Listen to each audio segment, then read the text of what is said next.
Hello বন্ধুরা, আসসালামু আলাইকুম। তোমরা সবাই কেমন আছো? আশা করি সবাই ভালো আছো। দেখো মিষ্টি কুমড়ার ফুল, ওয়াও অনেক সুন্দর।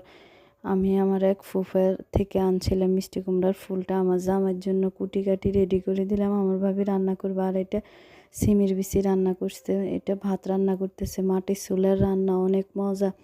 খড়ি চুলার রান্না করে খাওয়া খাওয়া করতে অনেক মজা, খুব ভাল লাগে।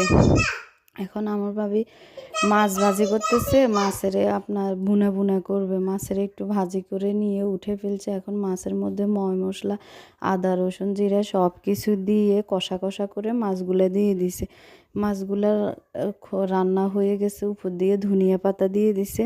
এখন মাছ নামায় ফেলছে। এখন মিষ্টি কুমড়ার ফুলটা ডাঁটেগুলো আগে সিদ্ধ করে নিয়ে ফেলছে। নিয়ে মিষ্টি কুমড়ার জন্য পেঁয়াজ আর কাঁচামরিচ তেলের উপরে দিয়ে একটু ভাজা ভাজা করে একটা ডিমের ভাজা ভাজা করে ফেলছে। করে ডাঁটিগুলো আগে দিয়ে দিছে। ডাঁটিগুলো দেওয়ার পরে ফুলটা দিয়ে দিবে।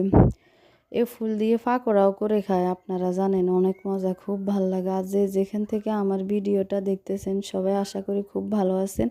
আমাকে লাইক সাবস্ক্রাইব করে দিবেন, কমেন্টে জানাবেন কোন রান্নাটা ভালো হলো। এটা আমার ভাবি রান্না করলো। আমি তো বেড়াইতে আসলাম। বাই, আল্লাহ হাফেজ, ভালো থাকেন, আসসালামু আলাইকুম।